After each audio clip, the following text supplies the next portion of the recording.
నారాయణరావు గారు ఇప్పుడు ఈ ప్రోగ్రాం అంతటినీ ఆర్గనైజ్ చేసి మీ ముందు నన్ను నిలబెట్టినోడు నాయకుడు చల్లా రామారావు గారు, అలాగే నా సోదరుడు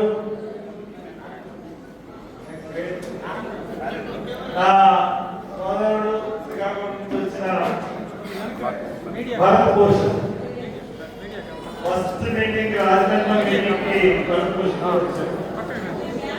ఎంపీటీసీ గారు పేరు నాకు తెలియదు, ఎంపీటీసీ గారు శివరావు గారు,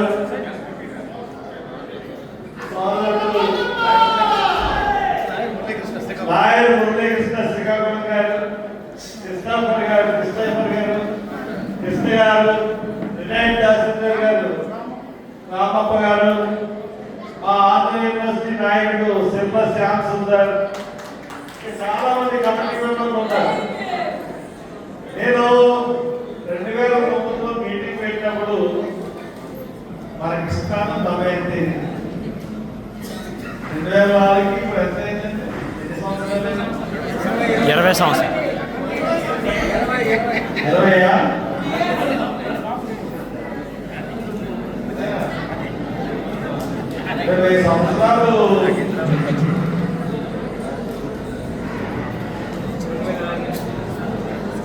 20 సంవత్సరాలు తర్వాత మళ్ళీ డాన్స్ అంబేద్కర్ పార్టీ చాలా అంటే పెద్దోళ్ళు అయిపోయారు కానీ ఆ ఎంతూజియాజం, ఆ ఉత్సాహం అంతా ఎక్కడ తగ్గలేదు. చాలా సంతోషం అనిపించింది. పోతే మీ అందరికీ తెలుసు 1వ తారీఖున సెప్టెంబర్ 1న సుప్రీంకోర్టు తీర్పు నా గురించి మాట్లాడుతుంది. ఆ సుప్రీంకోర్టు తీర్పు ఇచ్చిన తర్వాత మొట్టమొదటిసారి అందరూ జాగ్రత్తగానండి,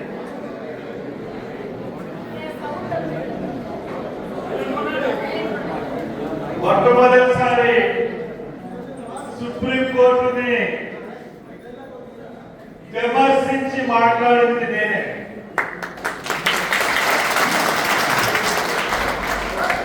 సుప్రీంకోర్టు తీర్పిచ్చింది అని భయపడిపోయిన పరిస్థితుల్లో సుప్రీంకోర్టు ఇచ్చిన గంటలోనే ప్రెస్ మీట్ పెట్టి ఇది మేము ఒప్పుకోం, ఇది చెల్లదు, మీరు ఇచ్చిన తీర్పు తప్పు. ఎందువల్లంటే మీరు రాజ్యాంగాన్ని సవరించిన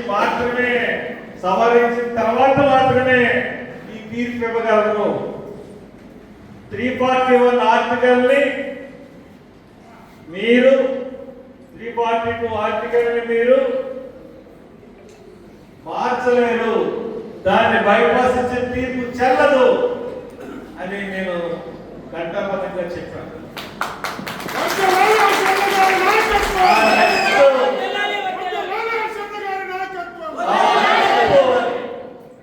ఆ నెక్స్ట్ ఏంటి పేపర్లో చూసాం.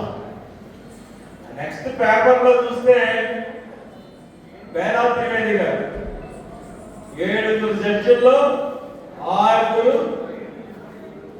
రాష్ట్రాలకు ఇవ్వచ్చు, వర్గీకరణ చేయడం ఇస్తే బేలా త్రివేది గారు ఇంకో జడ్జి లేడీ ఆవిడ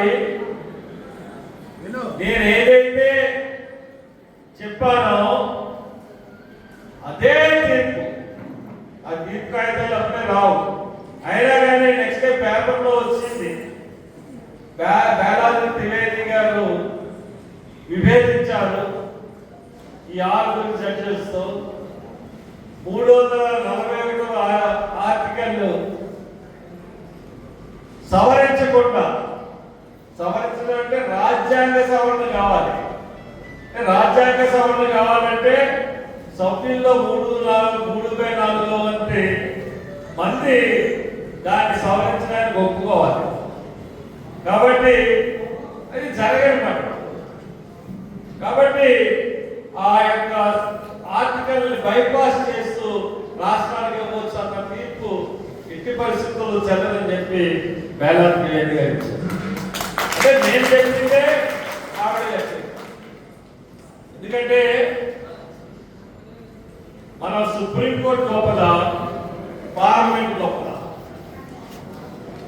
అన్న పెద్ద ప్రశ్న చాలా కాలం మనకి చాలా చర్చనీయమైన అంశం.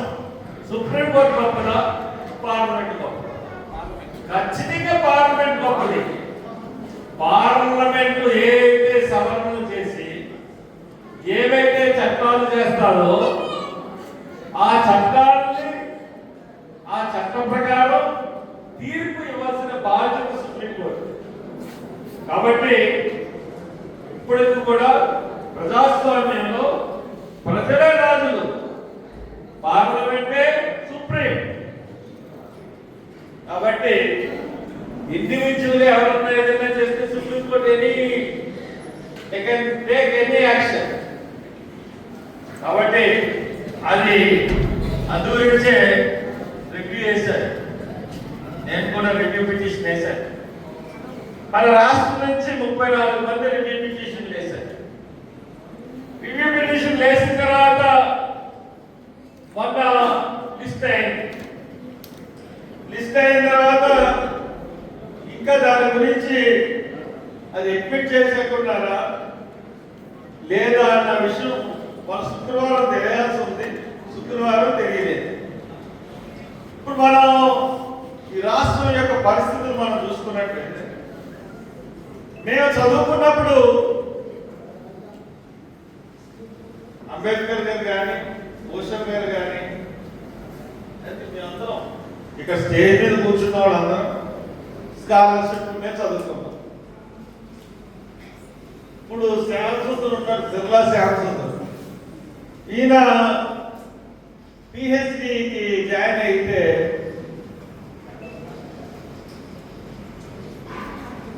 మెస్ ఫీజు కూడా గవర్నమెంట్ ఇచ్చింది.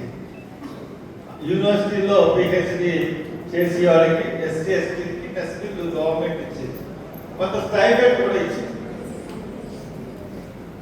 అలాగే పీజీ విద్యార్థులకి ఎస్సీ ఎస్టీ ఈ ఇద్దరికి కూడా ఎస్సీ ఎస్టీ ఇద్దరికి కూడా గవర్నమెంట్ ఫీజు కట్టేది. తర్వాత మెస్ చార్జెస్ ఇచ్చేది.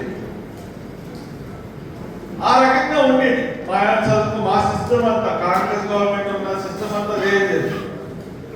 రాజశేఖర రెడ్డి గారు వచ్చిన తర్వాత ఎస్సీలకే ఎస్టీలకే ఏంటి, బీసీలకి, తర్వాత గొప్పోళ్ళకి కూడా. ఎందుకు నేను గొప్పోళ్ళు అంటానంటే, ఫీజు రియంబర్స్మెంట్ అన్న స్కీమ్ పెట్టిన తర్వాత పెద్ద పెద్ద పడవల్లాంటి కార్లు వచ్చి ఫీజు రియంబర్స్మెంట్ డబ్బులు తీసుకెళ్తా ఉండేవారు కాలేజీ నుంచి. ఎందుకంటే నాకు కాలేజీ ఉంది కాబట్టి నాకు తెలుసు. ఆ యొక్క దాన్ని ప్రశ్న పెట్టించారు. అంటే అందరికీ ఫీజు మాఫీ చేసి విధానం పెట్టి దాని యొక్క ఎస్టీలు దీని మీద ఆధారపడి బతుకుతున్నారన్న విషయం మర్చిపోయి అందరికీ ఇచ్చేశారు. విశాఖరావు గారు రాష్ట్రం విడిపోయింది, ఆర్థిక సంక్షోభంలో పడింది. ఆ రాష్ట్రం పూర్తిగా ఫీజు రియంబర్స్మెంట్ ఇవ్వట్లేదు, ఈ రాష్ట్రం పూర్తిగా ఫీజు రియంబర్స్మెంట్. ఆఖరికి ఏం చేశారు, దళితులకు సంబంధించిన స్కీములు, ఎస్సీ ఎస్టీలకు సంబంధించిన స్కీములు ఏ రకంగా ఉన్నాయంటే, ఎస్సీ ఎస్టీలకు సంబంధించిన స్కీములు అన్ని కూడా తీసేసారు. పీజీ విద్యార్థులకి, ఎస్సీ ఎస్టీలకి, బీసీలకి, ఎకనామిక్ బ్యాక్వర్డ్ క్లాస్ కి ఫీజు రియంబర్స్మెంట్ లేదు. ఒక ఎస్సీ అబ్బాయి ఎంపీలో జాయిన్ అయ్యంటే కన్వీనర్ కోటాలో జాయిన్ అయితే 35,000 కాలేజీ ఫీజు ఉంటే 35,000 తిరిగి ఇచ్చింది. దాన్ని ఇళ్ళ తల్లుల ఖాతాలో వేస్తాం అని చెప్పి తల్లుల ఖాతాలో వేసి ఆ తల్లుల దగ్గర నుంచి కాలేజీలు కట్టించు. అది ఇక్కడ కాలేజీలో జాయిన్ అయినప్పుడు పెట్టేవారు, అది ఎప్పుడు వచ్చిందో ఏంటో వీళ్ళంతా ఈ పరిస్థితి వచ్చేసింది. ఇలాగ విద్యార్థుల అంతా కూడా బాధపడిపోయింది, భయపడిపోయింది. ఈ స్కాలర్షిప్స్ గురించి చాలా వెనక్కి కూరేది. లాస్ట్ ఇయర్ జగన్మోహన్ రెడ్డి ప్రభుత్వం ఏం చేసింది, పీజీ చదివిన విద్యార్థులందరికీ స్కాలర్షిప్ తీసేసింది. ఎస్సీ అవ్వచ్చు, ఎస్టీ అవ్వచ్చు, బీసీ అవ్వచ్చు, ఓబీసీ అవ్వచ్చు, అసలు మొత్తానికి స్కాలర్షిప్లు తీసేసింది. ఏంటి దీని మీద కదా మేము చదువుకున్న యోజన, ఆంధ్రప్రదేశ్లో పీజీ చదువుకున్నానంటే ఆ స్కాలర్షిప్ తో చదువుకున్నాను.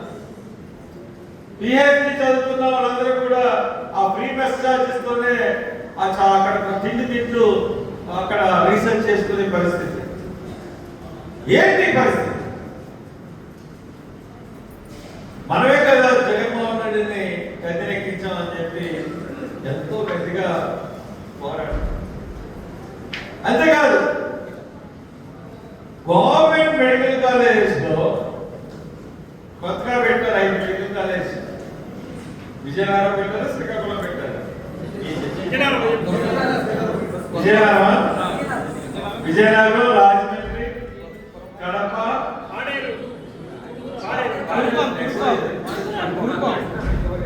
తర్వాత అనంతపూర్, కర్నూలు ఏదో పెట్టారు. 5 మెడికల్ కాలేజ్ పెట్టారు. ఒక కాలేజీలో 150 సీట్లు. 150 సీట్లు అంటే ఓన్లీ మనోళ్ళందరూ జాయిన్ అవుతారని చెప్పేసి అనుకుంటే దాంట్లో 15% సీట్స్ సెంట్రల్ గవర్నమెంట్ రిజర్వేషన్ ఇచ్చేయాలి అని చెప్పేసి 20% సీట్స్ సెంట్రల్ గవర్నమెంట్ రిజర్వేషన్ కి మళ్ళీ ఇచ్చేసారు. అంటే 150%, 20%, 15% అనేటోడికల్లా ఒక 18 సీట్లు వెళ్ళిపోయాయి. 18 సీట్లు వెళ్ళిపోతే మనకి ఎంత మిగిలినాయంటే 125 సీట్లు మిగిలినాయి. 22 సీట్లు వెళ్ళిపోయినాయి, 125 సీట్లు వచ్చాయి. ఈ 125 సీట్లకి అడ్మిషన్ ఇచ్చేస్తే 64 సీట్లు మెరిట్ స్టూడెంట్స్కి వెళ్ళి 64 సీట్లు ఎస్సీ, ఎస్టీ, బీసీకి వస్తాయి. అంతే కదా, రిజర్వేషన్స్ 50 దాకా ఉండకూడదు. కానీ జగన్మోహన్ రెడ్డి ఏం చేశాడంటే ఆ 125 సీట్లలోనూ సగం 64 సీట్లు చేసి 64 సీట్లు డబ్బులు ఉన్న వాడికి అమ్మేసుకున్నాడు. ఎన్ఆర్ఐ కోట అన్నాడు. ఎన్ఆర్ఐ కోటాన్ని బోగస్ అని మొన్న సుప్రీంకోర్టు చెప్పింది. తర్వాత క్యాపిటేషన్ ఫీజు అన్నాడు, అంటే మేనేజ్మెంట్ కోట. దానికి 20 లక్షలు సంవత్సరానికి ఫీజు, 15 లక్షలు. ఇంకెన్నా ఏంటంటే 64లో ఇంకో 64 ఉంటాయి. ఒక 64 ఏమో తీసేసాడు. ఇంక దీంట్లో మనకు వచ్చే సీట్లలో ఇంతకుముందు మనకి 138లో 64 వచ్చినప్పుడు, 128లో 64 వచ్చినప్పుడు 64లో మనకి 15% అంటే సుమారు 70 సీట్లు వచ్చి ఎస్ఎస్సి. ఇప్పుడు 9 సీట్లు కూడా రావట్లేదు. బీసీలు కంటే, ఎస్టీలు కంటే ఎంత దారుణంగా చేశాడంటే ప్రభుత్వ మెడికల్ కాలేజ్ ఏంటి, ప్రభుత్వ సౌకర్యాలు వాడుకోవడం ఏంటి, ఇదేంటి. వెంటనే చంద్రబాబు నాయుడు స్టేట్మెంట్ ఇచ్చి ఎట్టి పరిస్థితుల్లో అన్యాయం, నేను వచ్చిన తర్వాత దీన్ని సరిచేస్తాను, ఈ పీజీ విద్యార్థులకు ఫీజు రియంబర్స్మెంట్ అన్నది ఖచ్చితంగా మళ్ళీ కల్పిస్తానని చెప్పాడు. ఇలాంటి స్కీములు ఎత్తేసి స్కీములు 25 స్కీములు ఇవన్నీ జగన్మోహన్ రెడ్డి ఎత్తేసాడు. చంద్రబాబు నాయుడు వచ్చాడు కదా, దగ్గర దగ్గర 115 రోజులు అయింది. అతను ఎత్తేసిన ఈ స్కీములన్నిటికీ ఒక్క స్కీమ్ కూడా ఇతను చేయలేదు. ఇతను చేసింది ఏంటంటే జగన్ విదేశీ విద్యా దీవెనని మార్చేసి అంబేద్కర్ విదేశీ విద్యా విధానం ప్రవేశపెట్టారు. రాజశేఖర్ రెడ్డి మెడికల్ కాలేజ్ అని పెట్టింది, ఎన్టీ రామారావు హెల్త్ యూనివర్సిటీకి మార్చారు. పేర్లు మార్చాడు. ఇతను ఈ చంద్రబాబు నాయుడు అంట కపట సూత్రధారి చూడండి. ఆ కపట సూత్రధారి అన్న అది ఎందుకంటే అందరినీ నమ్మగలిగించాడు. నేను రాగానే మద్యం తీసేస్తా అన్నాడు, సిస్టమ్ మార్చేస్తా అన్నాడు. దానికి ఒక కమిటీ అని చెప్పి అదే సిస్టాన్ని ఫాలో చేసి డబ్బులు సంపాదించుకుంటున్నాడు కానీ సిస్టాన్ని పుట్టించి మారుస్తారట. ఇంతకుముందు గవర్నమెంట్ కి ఉద్యోగస్తులు ఉండేవారు, అమ్మేవారు, ఇప్పుడు ప్రైవేట్ వాళ్ళకి ఇచ్చేస్తారు. ఇసుక ఇదిగో అన్ని పెట్టేస్తా ఉన్నాడు, ఎక్కడ ఇసుక దొరకదు. ఈ పరిస్థితుల్లో ప్రభుత్వాలు నడుస్తున్నాయి. రేపు పొద్దున్న మళ్ళీ మెడికల్ కాలేజీ సీట్లు అంత విమర్శించాడు జగన్మోహన్ రెడ్డిని చంద్రబాబు నాయుడు.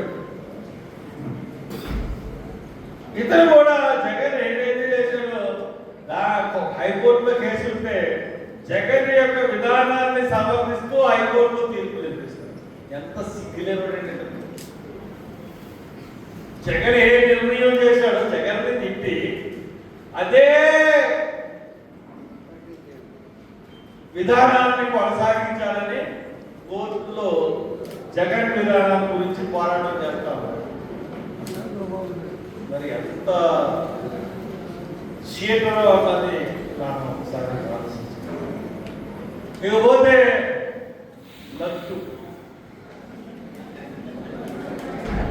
లడ్డు పవన్ కళ్యాణ్. ఓ నాయనో, లడ్డు పవన్ కళ్యాణ్ అయితే నేను లడ్డు పేరు పెట్టేశాను. లడ్డు పేరు చెప్పగానే అదేంటి పవన్ కళ్యాణ్కి పూర్వం వచ్చేది.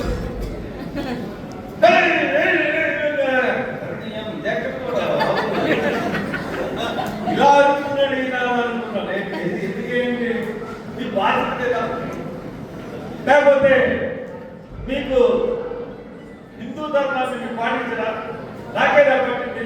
మీరందరూ ఎందుకు రోడ్డు మీదకి వచ్చి ఎందుకు మీరు పోరాటం చేయలేదు? హిందూ గురించి చెప్పాలంటే నాకేనా ఉంది? మీరందరూ బయటికి రండి. కనీసం వాళ్ళ ఎమ్మెల్యేనే ఒక్కడు కూడా బయటకు స్టేట్ లడ్డు గురించి ఏముంది? లడ్డు ఇందాక లడ్డు తినేసిందే అయిపోయింది. లడ్డు కల్తీ అయితే లేదు ఎవరికి తెలియదు. కల్తీ అవడానికి ఛాన్స్ ఎక్కడ ఉంది? ఈ లడ్డు కల్తీ అయిందని ఎవరు చెప్పగలరు? ఏదైతే నూనెని పట్టుకుని ల్యాబొరేటరీకి పంపించారో అది కల్తీ, అది వాడుతున్నారు. వాడేసి నూనె కల్తీ అయితే లేదని చెప్పగలిగిన మనకి సామర్థ్యం లేదు. అంటే సూర్యులో ఒక అబద్ధ గోడ కట్టి ఆ గోడ మీద సొమ్ము వేయడానికి ప్రయత్నించినాడు చంద్రబాబు నాయుడు. అంతే తప్పితే అంటే విశాఖ స్టీల్ ప్లాంట్ ఒకరోజేమో విశాఖ స్టీల్ ప్లాంట్ గురించి 22,000 కోట్లు మేము ఇస్తున్నాము, దీని ద్వారా దీని అప్పులు తీసుకుని ఇంత అవుతుందని చెప్పేశాక దాని తర్వాత రోజున సేల్లో కలిపేస్తాము అన్నారు. అంటే ఉద్యోగస్తులను మభ్యపెడుతున్నారా లేదంటే మీ ఉద్దేశం ఏంటి? గవర్నమెంట్ ఎందువల్లంటే విశాఖ స్టీల్ ప్లాంట్ అంటే ఈ నార్త్ విశాఖపట్నానికి, విజయనగరానికి, శ్రీకాకుళానికి అలాగే తూర్పుగోదావరి జిల్లాకి, ఈ మన్యం జిల్లాలకి ఎక్కువ ఈ ప్రాంతం వాళ్ళే ఎక్కువ విశాఖపట్నం స్టీల్ ప్లాంట్లో ఉంటారు. ఆ ఉద్దేశం ఏంటి? ఈ స్టీల్ ప్లాంట్ ని ప్రైవేటీకరణ చేసేసి ఆ భూములు కొట్టేసి అమ్మేసుకున్నాం. గత ప్రభుత్వం అదే ఆలోచించింది, ఈ ప్రభుత్వం అదే ఆలోచిస్తాం. ఈ పరిస్థితుల్లో మనం చేయాల్సింది అన్నది ఉద్యోగులు జైల్లో పోనీ కలిగినా బాగుంటుందని అనుకుంటుంటే వాళ్ళ పరిస్థితులు మటుకు ఏం కాదు. రోజుకు ఒక మాట వదులుతున్నారు. రైల్వే జోన్ గురించి వాళ్ళ మీద విమర్శించారు. వీళ్ళు వచ్చి 100 రోజులు అయింది రైల్వే జోన్ గురించి మాట్లాడారు. ఇంకా మనం విశాఖపట్నంలో 25,000 కేజీల కొకైన్ పట్టుకున్నారు. సిబిఐ దాని మీద ఖచ్చితంగా ప్రెస్ మీట్ పెట్టి 25 కేజీల డ్రగ్స్ ఇంటర్పోల్ సమాచారం ఇచ్చింది. మేము ఇక్కడ షిప్ లో ఇక్కడ పట్టుకున్నామని చెప్పారు. దాని ఖరీదు వచ్చి 50,000 కోట్లు అన్నారు. దాని తర్వాత దాన్ని ఏమైందో ఇలాంటి సమస్యలన్నీ కూడా వీళ్ళిద్దరూ ఈ రెండు ప్రభుత్వాలు కూడా వాళ్ళు కానీ వీళ్ళు కానీ ఇదే పరిస్థితి. రేపు పొద్దున్న ఎలక్షన్ వస్తారు మనకి. ఈ నా కొడుకు అంతా మనకి చంద్రబాబు నాయుడు మనకి ఏం చేయలేదు మళ్ళా అనుకుంటా ఉంటారు. చెప్పు దగ్గర కూర్చుంది ఈసారి మనం చంద్రబాబు నాయుడు వేయకూడదు. ఎవడున్నాడు మనకి ఉద్యోగం? లాస్ట్ టైం వాడు కూడా అలాగే చేశాడు కదా బాబు. రేపు ఎవరికి ఎవరు అంటే మనకు ఆలోచన లేదు. జనసంఖ్యలో మనం ఎక్కువ, జనసంఖ్యలో మనం ఎక్కువ. మీరెంత? ఇప్పుడు మీ ప్రభుత్వాల వల్ల ఎస్సీలు బాధపడుతున్నారు, ఎస్టీలు బాధపడుతున్నారు. ఎస్సీ ఎస్టీ పిల్లలకి సెంట్రల్ నుంచి స్కాలర్షిప్స్ మీరు సగం పెడితే సగం సెంట్రల్ గవర్నమెంట్ ఇస్తారు. మీరు సగం పెట్టకుండా మా విద్యార్థుల్ని బాధ పెడతా ఉన్నారు. అలాగే మెడికల్ కాలేజ్లో సీట్లు అమ్మేసుకుంటున్నారు. మాకు ప్రైవేట్ లో రిజర్వేషన్స్ ఇవ్వట్లేదు. ఏ కార్యక్రమం చూసుకున్నా మీ రెండు ప్రభుత్వాలు ఒకరి మీద ఒకరు దుమ్మెత్తి పోసుకుంటున్నాయి తప్పితే బాగా కొనకుండా ప్రయోజనం లేదు. ఈ పరిస్థితుల్లో మనం ఆల్టర్నేటివ్ గా వర్గీకరణ ఉద్యోగుడు చేసి మేనిఫెస్టో ముందే 24 ఏప్రిల్ 24 మేనిఫెస్టో రిలీజ్ చేశారు. చేస్తే దాంట్లో నేనే వర్గీకరణ చేస్తాను. కానీ చెక్కింగ్ తాగింది చంద్రబాబు నాయుడు ఇతను చేస్తానంటున్నాడండి. అది సెంట్రల్ చేయాల్సింది కదా నేను అనుకున్నాను. ఆ తర్వాత నాకు అర్థమేమైందంటే అంటే ఆయనకి అది నాకు చెక్కింది. ఎందుకంటే 26 ఫిబ్రవరిలో కేసు వాదనలు విన్న తర్వాత వర్గీకరణ వాదనలు విన్న తర్వాత రిజర్వ్ చేశారు తీర్పు. తీర్పు ఎవరికి ఎలా వస్తుందో తెలియదు మనకి తెలియదు, ఎవరికి తెలియదు, ప్రపంచంలో ఎవరికి తెలియదు. కానీ చంద్రబాబు నాయుడు తెలుసు. అందుగురించే అతను తెలియదు నేనే రిజర్వేషన్ చేస్తాను. అతను తెలియపోతే ఆ మాట ఎలా పెట్టగలడండి? మీరు ఆలోచించండి. వర్గీకరణ అన్నది సెంట్రల్ గవర్నమెంట్ లో ఉన్న సమస్య, కోర్టులో వాదనలు ఉన్నాయి. అటువంటిది మనం జనరల్ గా ఈ వర్గీకరణాన్ని ఇంత ముందు చంద్రబాబు నాయుడు అమలు పరిస్తే సుప్రీంకోర్టు కొట్టేసింది 5 బెంచ్ల ధర్మాసనం. అటువంటిప్పుడు ఇతను ఎలాగా చేయగలుగుతాడు? కానీ నేనే చేయిస్తాను వర్గీకరణ అని పెట్టాడు. అంటే అతనికి తెలుసు సుప్రీంకోర్టు తీర్పు ఎలా వస్తుందన్నది ఇతనికి మోడీకి తెలుసు. ఇద్దరు మేనేజ్ చేసి ఆ తీర్పు ఇప్పించారు. అందుకనే ఇమీడియట్ గా నేను అంత రెస్పాండ్ అయ్యాను. కాబట్టి ఖచ్చితంగా ఈ వర్గీకరణ అన్నది కుట్ర, ఈ తీర్పు అన్నది కుట్ర. రేపొద్దున రివిజన్ పిటిషన్ లో ఖచ్చితంగా మనకి న్యాయం జరుగుతుంది. ఆ ప్రకారం మన ఖచ్చితంగా అలాగని చెప్పి ఈ ఏడు అమలుపరుస్తున్న విధానాలు ఏవైతే ఉన్నాయో అంటే ముఖ్యంగా దళితులకి సంబంధించిన విధానాల్లో ఈ రెండు పార్టీలు ఒకే రకంగా ప్రవర్తిస్తున్నాయి కాబట్టి మనకు పార్టీ అవసరం. ఖచ్చితంగా మనకి పార్టీ అవసరం. మన పార్టీలు బిఎస్పీ పార్టీ ఉందంటారు, అన్ని పార్టీలు, కానీ అప్పుడు లేవు, ఇప్పుడు ఉంది. ఇప్పుడు కొత్త పార్టీ మనం పెట్టుకుని మనందరం కలిసి పెట్టుకుని టెక్కల్లో నేను ఇప్పుడు దాకా ఎన్నో సమావేశాలకు వెళ్ళాను రాష్ట్రంలో. ఈ టెక్కల్లో ఈ సభ చూసిన తర్వాత నాకు ఎంత సంతోషంగా ఉందంటే,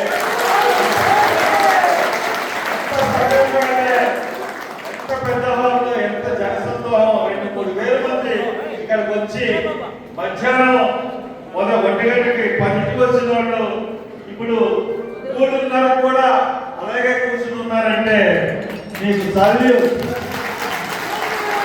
మీకు చదివేది. మన సోదరులు గోకర్ణ నారాయణ గారికి అలాగే చల్లా రామారావు గారు కూడా వీళ్ళిద్దరు రకాల ఈ మీటింగ్ నువ్వు తప్పకుండా వెళ్ళాలని చెప్పి మా అన్న ఫస్ట్ నుంచి కూడా మీ అన్న అంబేద్కర్ ఒకసారి అన్న కూడా నన్ను పట్టు తిరేసి కూడా అన్న. అలాగే ఇక దానయ్య గారు, నాగేశ్వర గారు,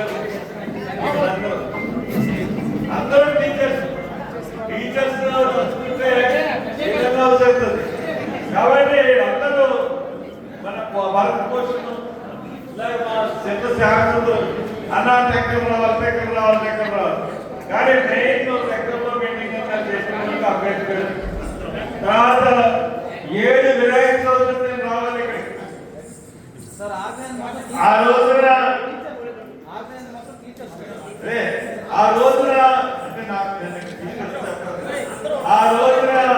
నేను రాలేకపోయాడు అంటే వినాయక చవితి తర్వాత ఇంకో ప్రోగ్రామ్ ఉందని రాలేకపోతే నా గురించి ఫోన్ చేస్తాను. మరి ఈ టీచర్స్ అంటారు ఐకమత్యంతో మరి ఎందుకంటే నాకు తెలుసు నేను అంటే సింహకర్షణ రాజమండ్రిలో పెట్టినప్పుడు ప్రతి టీచర్ కూడా ఆర్గనైజ్ చేసి జనాలను తరలించారు. అక్కడ జనాలతో హాస్టల్ వాళ్ళకి టీచర్ల వాళ్ళకి మంచి సంబంధాలు ఉన్నాయి. మరి ఈ రోజున మన పార్టీలో కూడా మనం పెట్టుతున్న పార్టీ రే చంద్రబాబు నాయుడు గారు, జగన్మోహన్ రెడ్డి గారు మన పార్టీ వేసుకుని మనం రాజ్యాంగాన్ని మనం పొందుతాం అన్న నినాదంతో మనం వెళ్ళబోతున్నాం. వాళ్ళు ఎందుకు వర్గీకరణ చేశారో చంద్రబాబు నాయుడు తెలియదు, కానీ ఇది మాకు ఒక అందుకు మంచిదే. మాలో మేము ఐక్యం కావడానికి, మాలో మేము గొడవలు మారిపోయి ఒక ఐక్య మంచులతో ఒక పార్టీ స్థాపించుకోవడానికి మీరు మాకు అవకాశం ఇచ్చారు. కాబట్టి మీకు ట్యాక్స్ చెప్తూ ఖచ్చితంగా పార్టీ పెడతాం. మా పార్టీ విధానాల్లో, మా యొక్క ప్రజాస్వామ్య విధానాల్లో మీ పార్టీలన్నీ కొట్టుకెళ్ళిపోయినట్టు మేము చేయగల సత్తా